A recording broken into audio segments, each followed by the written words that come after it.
My name is Sherry, and though I'm 35 on paper, sometimes I feel much older, not because life has been particularly hard, but because it's passed too quickly and too predictably, as if I were simply following someone else's meticulous checklist. I work as a data analyst at a major bank, and though it sounds dry, numbers and spreadsheets have long since become my quiet companions, the only ones who don't interrupt, judge, or demand too much. The job pays well, so well that I was able to afford a mortgage on a spacious west-facing apartment and that very lake house, where everything seems a little simpler in the summer and the air smells of freedom and warm wood. I go there not only in the warmer months, in the fall, when fog rolls across the water, or in the winter, when the ice crunches underfoot. I love to escape there too, just to sit by the fireplace and listen to the wind push the shutters, as if reminding me, you're still here.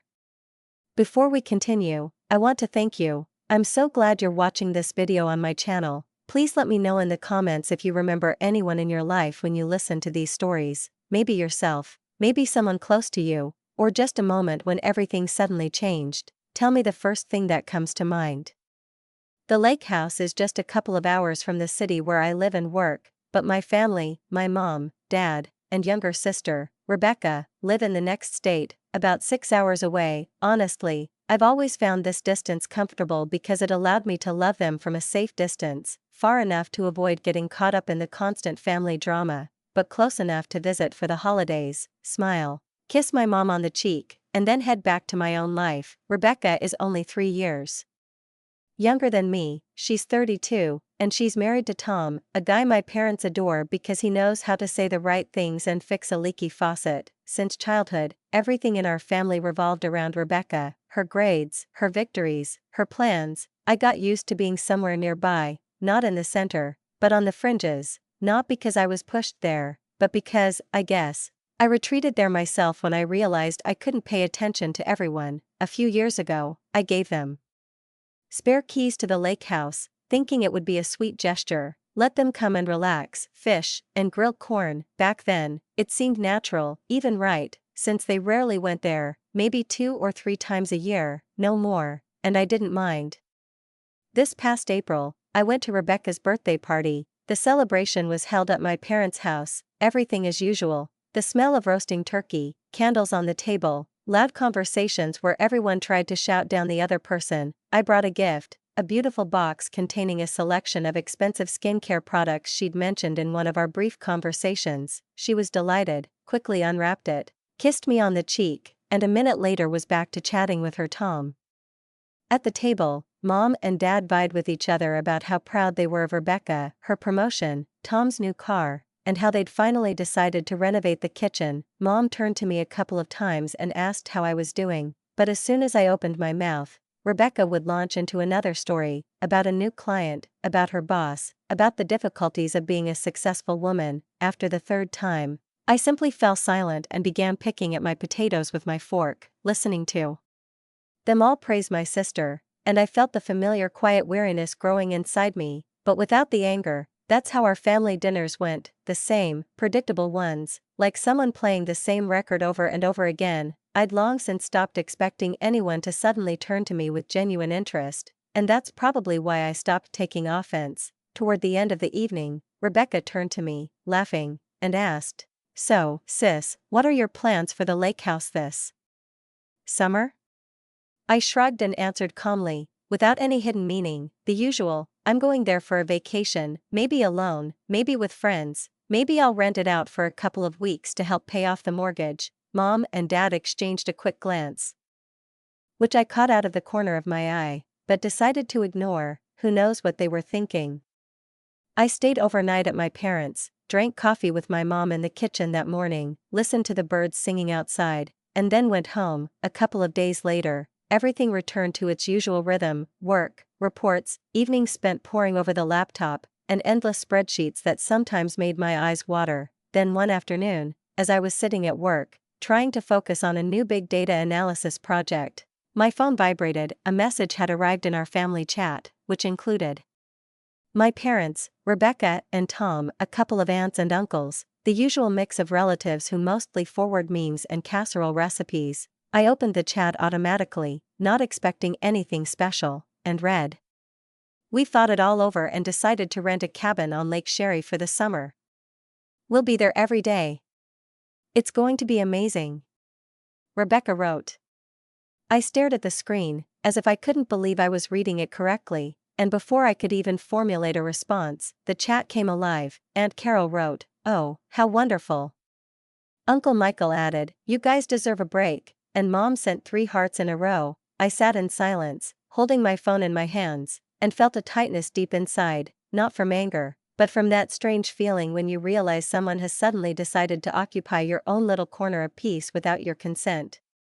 The emojis continued to pour in, one after another, as if someone had turned on an invisible faucet, a torrent of approval and admiration, and the whole stream flowed not in my direction, but where they stood, satisfied, joyful, confident that they were doing the right thing. Oh, wonderful.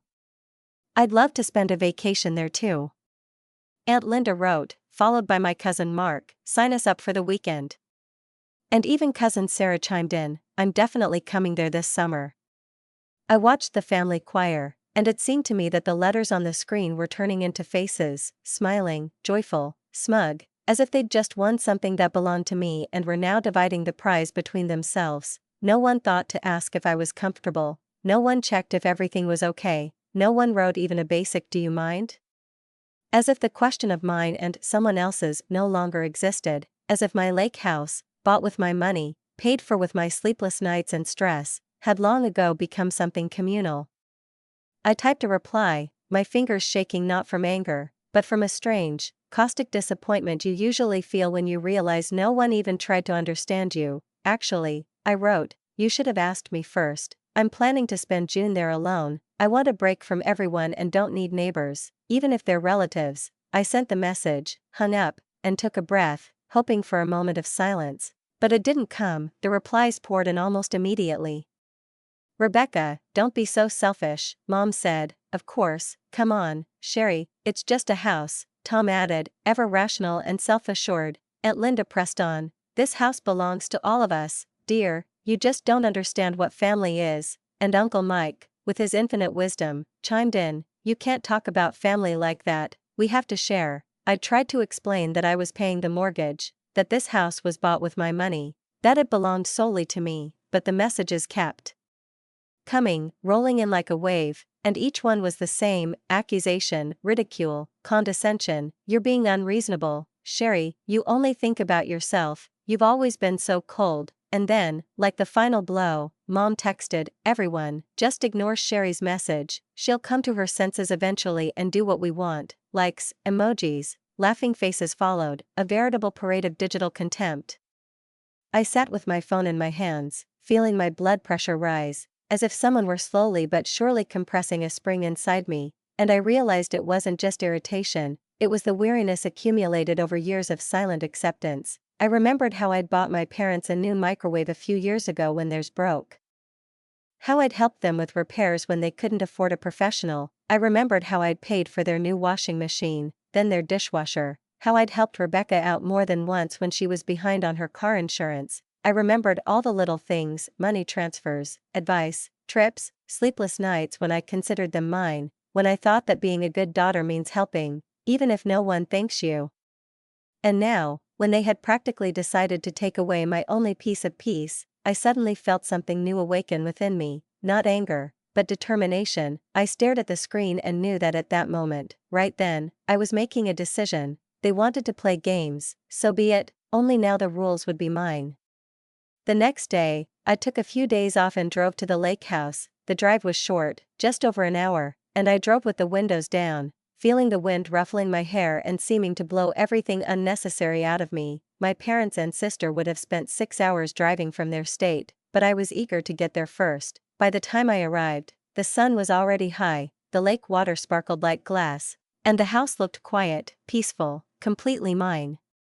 The next morning, I called the security company. The man on the other end was polite and calm, and a few hours later their van was at my gate. They installed cameras around the perimeter, neatly and quickly, explained how the app worked, and showed me where the wires ran. Then they added an alarm system, a new, smart one that would immediately notify me and the police if anyone tried to break in. After they left, I called a locksmith. A man with graying temples arrived within an hour and, without asking any questions, replaced all the locks, one by one, on every door.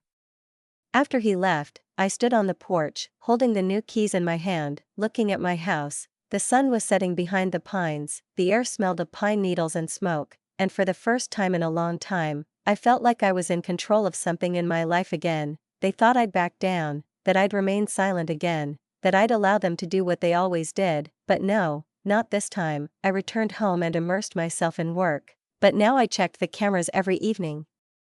Everything was quiet, not a soul, only a fox ran a couple of times along the path to the lake. I knew the family was probably already planning their summer by the lake, certain I'd given up, but at the end of May, as I expected, a new message arrived in the chat. "Tomorrow we're all going to Sherry's house by the lake."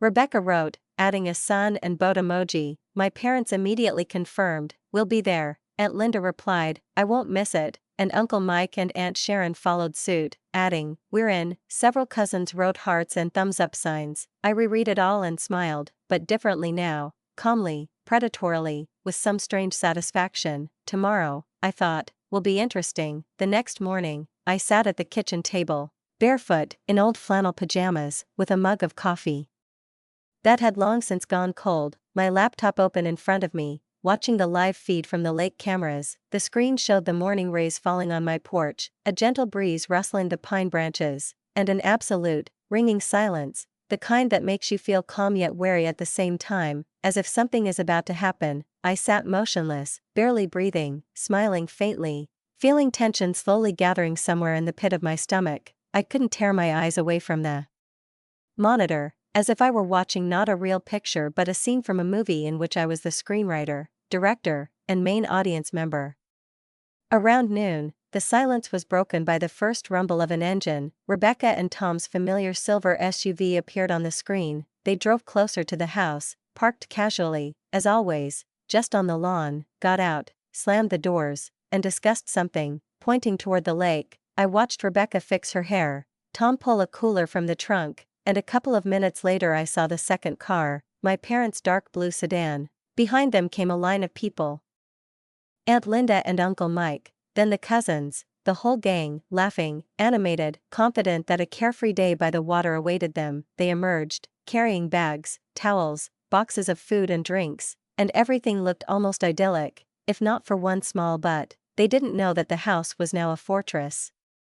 Rebecca approached first, took out the key, inserted it into the lock, twisted it, tried to open it, to no avail. I even heard her exhale in irritation, turn the key again, tug at the handle, then turn to Tom. He came over, picked up his key, tried it, nothing either. They both froze for a moment, then began looking around, as if the lock could explain what had happened. Their faces took on that strange expression when someone still hopes there's been a mistake, but is already beginning to realize it's not. Tom looked up and suddenly noticed the camera mounted directly above the door. He pointed at it, said something to Rebecca, and I saw everyone else turn and look in the same direction.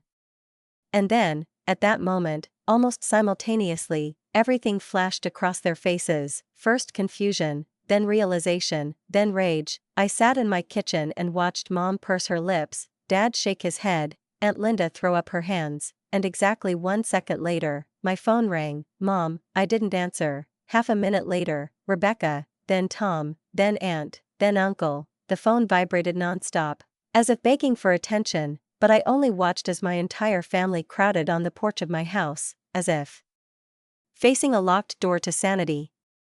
Then, of course, the messages in the family chat started, the screen flickered, the lines running one after another. "Sherry's gone crazy. She changed the locks." Rebecca wrote.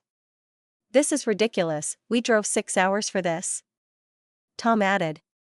"How could you do this to your family?" Mom, dramatically, as always. "You've set us all up, Dad. I took a vacation for this trip." Aunt Linda fumed.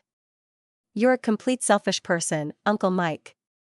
I read all this, feeling nothing but a strange, dry calm. They didn't understand that right now was the moment when the balance had finally shifted, not in their favor, and when Tom apparently lost it and wrote, "I'll break down this door." I laughed loudly, genuinely. then I slowly typed out a reply.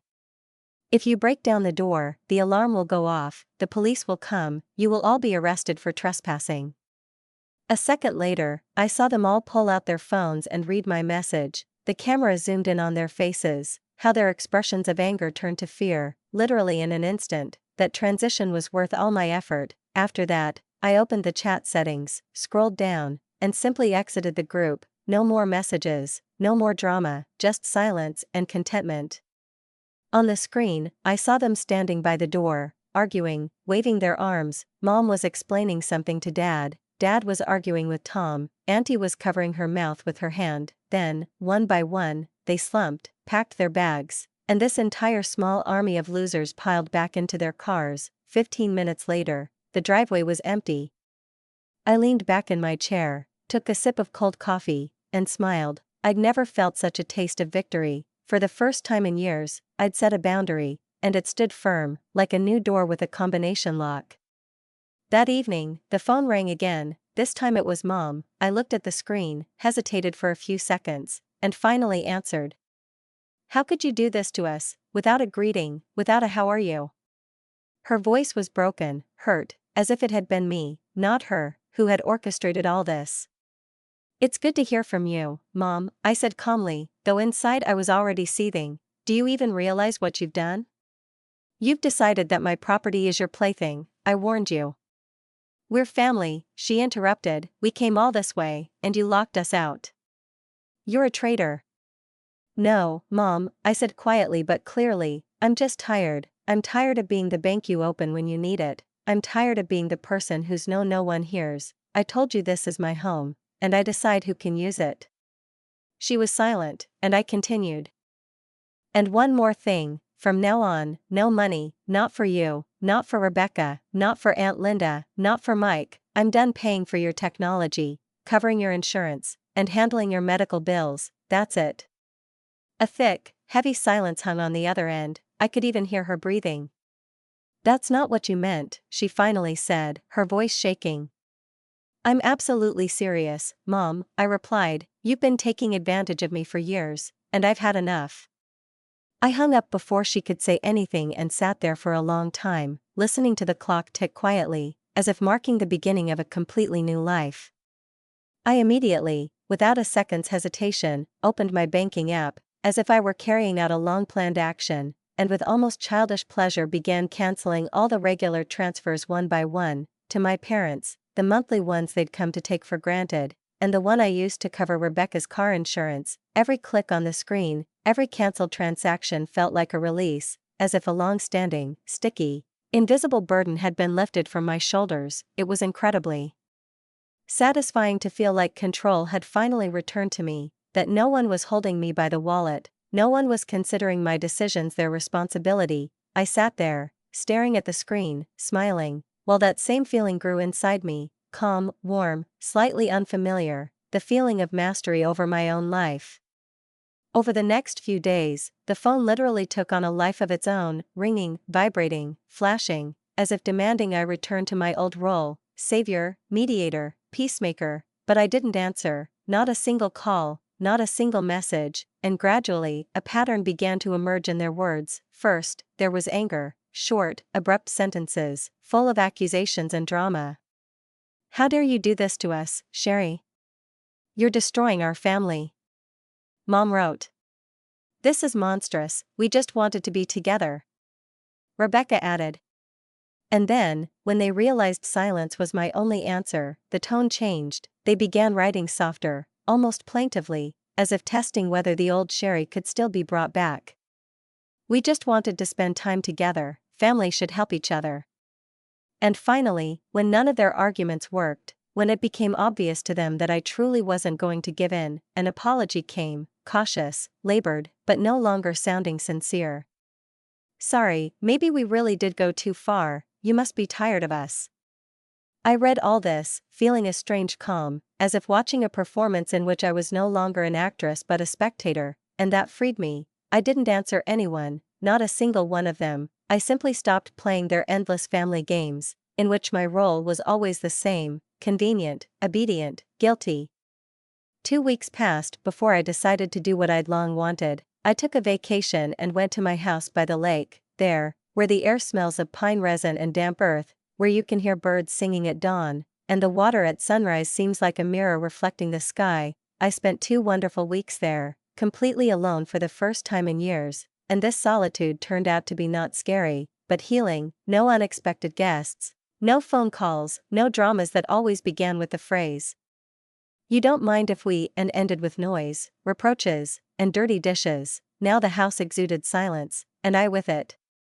Every morning I woke up with the first rays of the sun, put on an old swimsuit, and walked to the lake. The water was cold, almost prickly, but I stepped into it with pleasure, feeling how with each wave of my hands everything unnecessary was washed away, other people's expectations, resentments, their words. Then I wrapped myself in a towel, sat on the veranda with a cup of coffee, and read, sometimes old novels, sometimes just a newspaper, and it seemed an incredibly luxurious pleasure. I cooked food just for myself, simple but delicious, the kind I loved, not the kind everyone else eats. I walked along forest trails, collected branches, sometimes talked to myself, and every day I was convinced that this was the most peaceful, unadulterated vacation I'd had in years.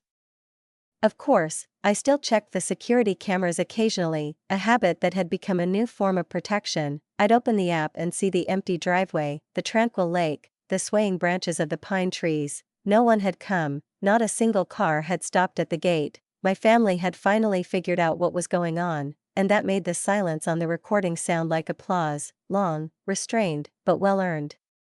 I've been thinking a lot these past 2 weeks, not the kind of thinking where you simply remember, but deep, real thinking. I remembered how all these years I'd tried to be a good daughter, a good sister, a convenient relative, how I'd substituted adult responsibility for them all, how I'd gotten them out of debt, covered bills, lent them money, helped them, explained things, and reconciled them. I'd tried so many times to earn their recognition that I'd become less a person and more a function.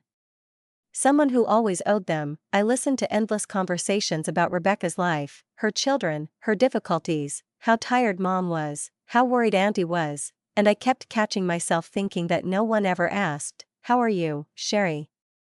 When my vacation was over, I returned home a different person. I felt lighter, as if I'd shed 20 years of invisible weight, as if I'd finally straightened my back. For the first time in a long time, I wanted to work, to move, to live. At work, I threw myself into things with renewed energy. My boss even remarked, "Sherry, you've been really glowing lately, has something changed?" I smiled and said, "I guess I just stopped solving other people's problems."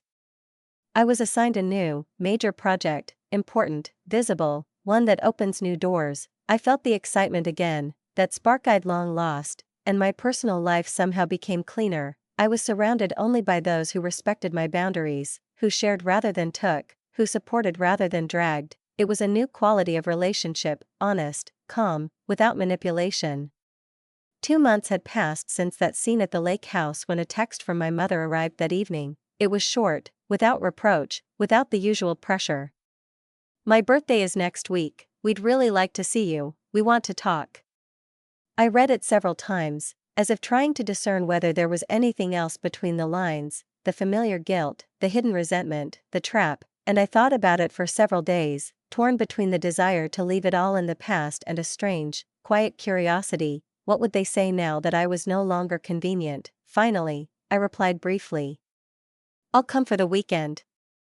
And as I walked through the store, choosing a gift, I suddenly caught myself thinking that for the first time in years, I didn't feel the need to impress, didn't want to be generous for their approval. I chose a simple photo frame, neat, wooden, from an ordinary department store, no frills, without the ribbon from an expensive boutique, because now I wasn't giving a thing, but a boundary, a new, solid one, mine.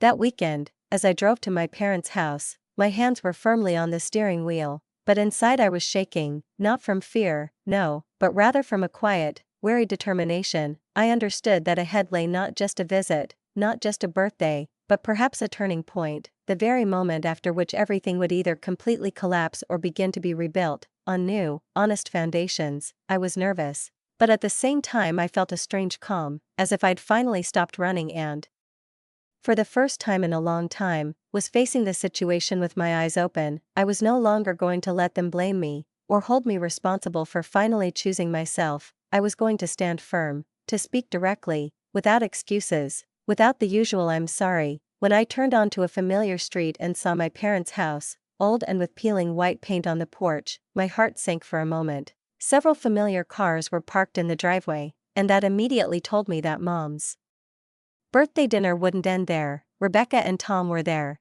their huge SUV gleaming in the sun, and two other cars, Aunt Linda, Uncle Mike. Probably, and, judging by the silhouettes in the window, someone else. Excellent, I thought, gathering my courage, the family reunion is complete. I picked up the gift, a neatly wrapped photo frame, plain, without any ribbons or bows, and headed for the door. Before I could knock, the door swung open, and Mom appeared. She looked a little confused, as if she'd been rehearsing this moment in her head but wasn't sure how to begin. "Sherry," she said, forcing a smile, "I'm so glad you came." "Hi, Mom, happy birthday," I replied, handing over the gift. I walked into the living room, and everyone turned around. The air was thick with awkwardness, so thick you could cut it with a knife. Rebecca was sitting on the couch, Tom next to her, and I could tell from her expression that she was uncomfortable. Dad, as always, had taken his chair by the window, and the aunts and uncles stood a little distance away, exchanging glances, unsure whether to smile or remain silent. It seemed everyone in the room felt that saying hello was a risk, because any word could be a trigger. Dad was the first to break the silence. He cleared his throat, looked at me, and said quietly, reservedly, but without the usual sermonizing, "Sherry, we're all so glad you're here. We've been wanting to talk to you for a long time." "Okay," I said, "I'm listening." Then Rebecca stood up. She held her hands in her lap, as if trying not to shake. "We want to apologize," she said, "everyone. We realize we were wrong about the lake house. We shouldn't have done that. We had no right to decide for you." "It's true," Tom added. "We thought it was just a home, a family place, but now we realize it was disrespectful." Aunt Linda nodded, looking down. "We acted like we had every right, and I'm to blame, too," she muttered. I looked at their faces, and for the first time in a long time I saw not irritation, not anticipation, but something resembling genuine regret, not feigned, not theatrical, but real. Even Mom didn't look like someone about to make a demand, but like a woman who was finally ashamed. "We know we messed everything up," she said, taking a step toward me. "We've been talking about it for weeks. Everyone agrees you were treated terribly." "You're right, Sherry," Uncle Mike interjected, "but it's not just the house." "Well, of course, it is, too, but that's not the main thing." I looked up. "Then what is it?" I asked. Dad exhaled, placing his palms on his knees. "What hurt us the most was when you stopped talking to us," he said, "when you simply disappeared from all the chats, stopped answering our calls. We suddenly realized how much we'd taken you for granted." Mom came closer and gently took my hand. "I'm sorry, darling. I'm sorry we always turned the conversation to Rebecca, her children, her affairs. I'm sorry we thought your home was ours. I'm sorry we expected you to always help without saying thank you. We were all so selfish." I looked at her and saw she wasn't playing around. Her voice trembled, her eyes glittered. I handed her the gift. "Here," I said, "it's for you." She took the box but didn't open it, just placed it on the table next to her. "Sherry," she said quietly, "can you forgive us? We really want to make things right." I glanced around the room again. Rebecca sat with red eyes, Tom looked guilty, Aunt Linda nervously fidgeted with her handkerchief. Everyone was tense, but not aggressive, not demanding, just people who finally realized how wrong they were. "I need to think," I said after a short pause. "I'm not ready to just pretend it never happened." "We understand," Rebecca said, nodding. "We're not asking you to forget, we just want a chance to be better, to be a different family."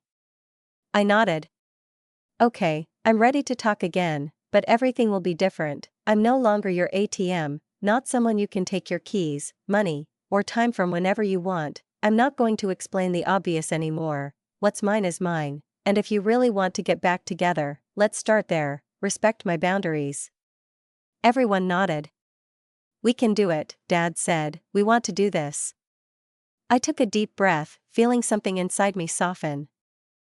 But not disintegrate, simply letting go of the old pain.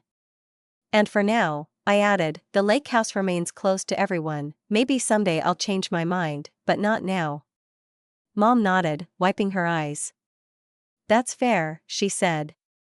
And in that moment, for the first time in a long time, I felt that we were connected not by habit, not by guilt, not by debt, but by a chance, however fragile, but real, for something honest. The rest of the birthday passed somehow quietly, with a cautious warmth, as if we were all treading on thin ice, trying not to disturb the fragile truce that had only just begun to form between us. The awkwardness was still in the air, but not the kind that stifles and silences us, but a soft, restrained one, like after a long rain, when the sky is still gray but the sun is already breaking through the clouds. We ate cake, Mom's favorite, chocolate with orange icing, and everyone tried to talk about simple things, the weather, the news, the neighbors, as if the tension that had been building under each of our skins for years wasn't there. Rebecca suddenly asked about my work, not with the lazy interest she used to ask questions to quickly shift the conversation to herself, but with genuine attention, with that rare softness in her voice that even made me a little uneasy. "And how's your project going, the one where you analyze hospital data?" she asked, and for the first time, I noticed how she listened without interrupting, without her gaze sliding to the phone. "Everything's fine," I replied, "even more than fine. We completed the first phase, and the management seemed impressed with the results." "That's great," she said sincerely, and I suddenly realized how much I'd missed this simple, human approval without any hidden agenda.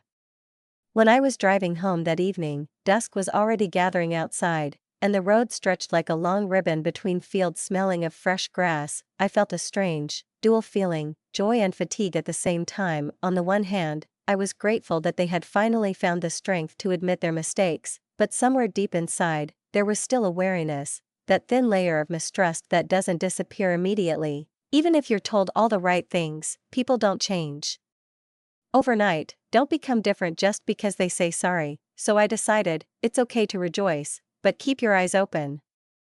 The following months brought something I could call a slow healing. Mom started calling once a week, not to ask for anything, but just to chat, to tell me about the new neighbor who got an overly loud dog, or to ask if I'd tried the new coffee from the corner store. Rebecca would occasionally text me briefly, she'd send funny memes, ask how my day was, tell me about the kids, but now without innuendo, without hidden requests. Even Dad once sent me an article, signing it off, "Looks like you'd appreciate this." I smiled when I read it. Before, he barely knew what I did. And I saw, they were trying, but I kept my word, too. When Mom mentioned their refrigerator was broken, I didn't rush out and offer to pay for a new one, like I used to. I simply listened, sympathized, and changed the subject. When Rebecca complained that their car insurance had gone up again, I didn't get up, didn't take out my wallet, didn't offer to help, and, surprisingly, no one was offended. They didn't even hint. It seemed they truly had learned to respect my boundaries, not just in words, but in action. The lake house remained my quiet refuge. I still went there alone, with a book, a bottle of wine, sometimes my laptop to work, and sometimes just sat by the water, listening to the evening breeze swaying the reeds. The security camera worked perfectly, and I was the only one with the keys, and this didn't make me feel suspicious, but calm, as if I'd finally put a lock not on a door, but on an old pane. Things were going great at work. A major project I was managing had been a success, and my boss hinted that I might get a promotion next year. It was well deserved, and for the first time, I allowed myself pride, not ostentatious, not loud, but quiet, internal. My life became balanced, not perfect, but stable. And then Michael showed up. We met through friends, at a small restaurant on the outskirts that serves the best pasta with mushrooms. He was simple, attentive, without trying to impress or dominate, and when I told him about the story with my family and the lake house, he simply looked at me with genuine surprise. "Wait, they really thought they could take your property just like that? For the whole summer?" "Yes," I said, smiling wearily, "and then they got angry when I said no." "That's crazy." He shook his head. "You did everything right. Boundaries aren't coldness, they're self-respect."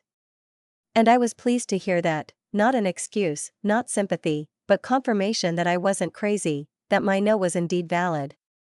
6 months had passed since that dinner, and I was sitting in my apartment with a cup of tea when my phone rang. Rebecca was on the screen, I answered.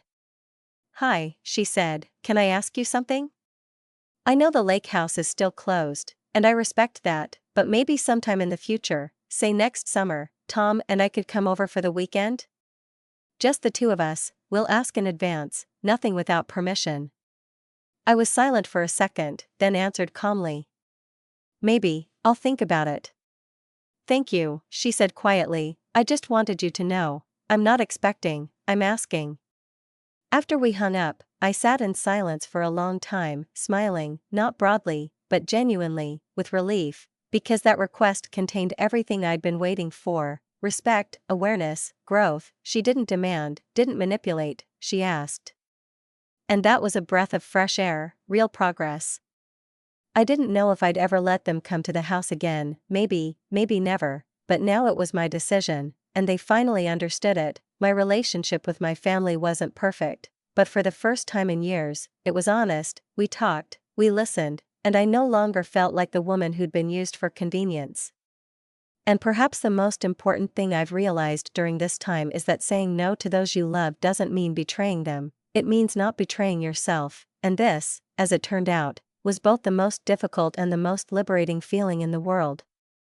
A year had passed since the incident at the lake house, and during that year, strangely enough, everything within me seemed to settle a little, to calm down, as if a storm had finally died down, leaving behind a smooth surface on which you could discern the reflection of the sky, albeit with tiny specks of doubt. I had received that very promotion I'd been dreaming of for almost 3 years. I was now officially listed as a senior analyst, with my own desk, additional responsibilities, and that very salary increase that, for the first time in my life, made me feel like my work was truly worthwhile. Michael was so genuinely happy for me that I even caught myself thinking he was prouder of me than I was of myself, and there was something touching and a little awkward about it. We grew closer, and talk of finally moving in together no longer sounded like dreams for later, but like questions of organization.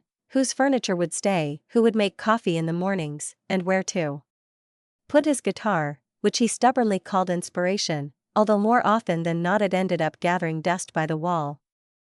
Things had gotten calmer with my family, too, not perfect, but enough. We communicated more often than before, though still not so often that it became an obligation. I visited them on holidays, a couple of times for birthdays, and each time it was a little easier, a little gentler than before. They even came to visit me once, for the first time in so many years, and although their presence in my house seemed strange, almost surreal, I appreciated the effort. Mom and Dad finally learned to manage their expenses, and when their dishwasher finally died, they simply went to the store, picked out a new one, and paid for it themselves, without calling me with the usual, "Sherry, we've got a little problem here." I almost cried when I learned how little their independence turned out to be. Rebecca, to my surprise, got a new job with a decent salary and insurance, and even stopped calling me every week to ask for gas money. It was a tiny but tangible miracle. At family dinners, I noticed something that had previously seemed impossible. When I talked about my projects, no one interrupted, no one steered the conversation toward more neighborly gossip or other people's illnesses. They listened, really, attentively. Rebecca even asked for advice a couple of times, and I felt that for the first time in many years, my words meant more than just empty words to them. Everything was far from idyllic, but I suddenly realized that better was already a true happiness, just not the loud, festive kind, but a quiet, steady kind, like the light from an old table lampshade, which burns dimly but reliably. I didn't leave the lake house. It was still my refuge, my personal space, where the air smelled of freedom and resin, and the sounds outside the window belonged only to the wind and water. I didn't invite any of my family there, not out of spite, but out of a need to know that somewhere in the world there was a place where I didn't have to explain my boundaries. The porch camera was still on, the locks were new, and maybe it looked cold, but I couldn't help it. At the end of summer, I was sitting on the porch, barefoot, with a glass of wine and my laptop, watching the sun slowly sink into the water, when the phone rang. "Michael, hey," he said, "I was wondering, you once mentioned that you might want to let the family come to the lake house again someday. Do you think you're ready for that?" I fell silent, watching the falling leaves ripple across the surface of the water. "I don't know," I replied after a pause. "Part of me thinks enough time has passed, And the other part still remembers how they behaved and is afraid it will happen again. Michael exhaled quietly into the phone. What about my gut feeling? What does it say? I chuckled. My gut feeling says maybe I should let Rebecca and Tom come, just them, and only if they ask and respect my rules. He said it sounded reasonable, and I, not quite believing I was saying it, replied, I'll think about it some more. A few weeks later, Rebecca called. Her voice was cautious, almost childish. Sherry, I know I've asked before, but can Tom and I come to the lake house? We'll clean everything, leave everything alone, and stay only as long as you allow. I listened to her, remembering how her every word had previously grated on my nerves, how she'd tried to coax even a modicum of compliance, but now there was no pressure in her voice, only a request. What if next weekend? I heard my own voice, a little foreign, a little surprised at myself. Just you and Tom, no others. The silence lasted for a few seconds. Really? She asked. Are you sure?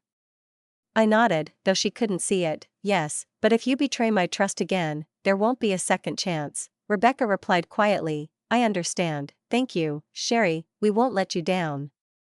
When the weekend arrived, I was nervous, as if I were expecting not my sister but a test of my entire inner evolution. I arrived early, dusted, checked the locks, and, as embarrassing as it was to admit, made sure the cameras were still working. They arrived on time, without fuss, and even brought their own groceries. That was a special occasion. They behaved calmly, helped cook, and didn't argue. They swam, walked along the paths, sat by the water, and for the first time in years, the lake house sounded not like conflict, but something resembling peace. On Sunday, as they were getting ready to leave, Rebecca came up to me and hugged me. I almost flinched. It was unusual. Thank you for giving us another chance. It means a lot, I replied quietly, almost in a whisper. You earned it simply by respecting my boundaries, and in that moment, I realized that maybe forgiveness isn't generosity, but simply the ability to breathe freely alongside a past that's no longer an enemy.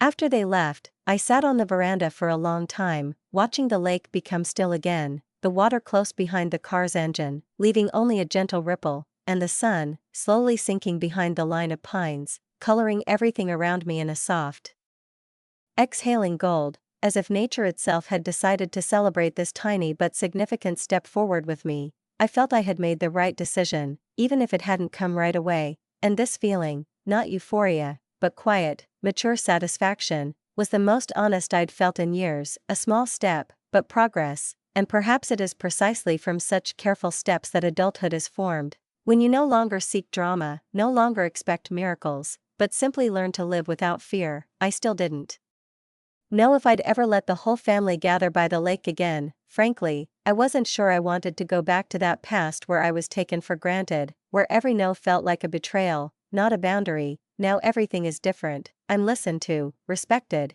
and for the first time, I feel like I matter beyond my usefulness. This feeling was worth protecting. It was as fragile as thin glass, but also precious. I wasn't about to let anyone throw a stone at it again. Several months passed, and life seemed to reward my patience. Michael proposed, not pompously, not with fireworks, just one evening at home, with that look in his eyes that held more meaning than any words. I said yes, and for the first time in a long time, I wasn't afraid of my own happiness. We began planning a wedding, a small one, just for loved ones, without unnecessary pathos, but with the warmth and light that every honest beginning should contain. When I told my family, they were genuinely happy. Mom, the same mom who used to inevitably turn every event into her own project, this time simply offered to help, without imposing or bossing me around, and that was probably her greatest gift to me. Rebecca called a couple of days later, her voice shaking with excitement, but not with guilt. As before, Sherry, she said, can I be at the ceremony? Not just as a sister, but as part of the family? I smiled, though she couldn't see it. Yes, of course, I replied, I want you to be there. And I really did, not because I felt obligated, but because something had finally aligned between us, as if we'd both been carrying a heavy stone through the sand for a long time and suddenly realized we could put it down and simply walk side by side. At the engagement party, when the noise had died down and the guests had dispersed to their rooms, my dad came up to me and, a little shyly, as if afraid of appearing sentimental, said, I'm proud of you, Sherry, not just for your career, not just for finding someone who loves you, but for not letting us get the better of you. I know how hard it was, but you did the right thing." I stood and listened, feeling a quiet tremor inside, because those words were what I'd been waiting for my whole life, not justification, not admiration, but simple recognition. He said it was a lesson we all needed to learn, and that I was the one who dared to teach it. And as much as I wanted to dismiss it at the time, I knew he was right. Now, sitting in my apartment with a mug of coffee and the notebook in which Michael and I are taking notes on the wedding planning, I think about how everything has changed. My life hasn't become flawless, and thank God for that. It simply became mine. I no longer rush to save everyone. I don't cling to guilt. I don't substitute love with constant proof of my usefulness. I'm happy, calm, confident, and, perhaps for the first time, I can say this without inner doubt, I still have boundaries, and I think they will remain with me forever. They're not walls, not locks, but rather frameworks that hold the shape of my life. The lake house remains my space, a place where I feel like myself, where the water knows my secrets and doesn't reveal them to anyone. I only let those I trust in there, and I feel no guilt about it. I no longer give money to relatives, I don't try to buy their love, and I don't allow anyone to devalue my kindness. Although this may seem cold or resentful to some, I know it's not cruelty, it's maturity. I'm simply protecting myself, my strength, and the life I painstakingly rebuilt. I now build all my relationships solely on respect and balance, without the usual imbalances, and over the past year, my family has truly shown that they can be different, calmer, more caring, more honest. I see that they're trying, and I appreciate it, but I'm not so naive as to think the risk has disappeared forever. That's why the cameras on the veranda are still on, that's why the locks remain new, and the keys aren't handed out to everyone. And when I think about the future, I increasingly catch myself thinking one thing: before you say yes, be careful, because family isn't an unlimited pass into your life, not a license to interfere, not an obligation to forgive everything and always. Family is those who understand that love doesn't abolish boundaries, and respect doesn't require sacrifice. And if I have learned anything this year, it is only one thing: unrequited love is not holiness, it is fatigue, and true intimacy begins where the fear of saying no ends.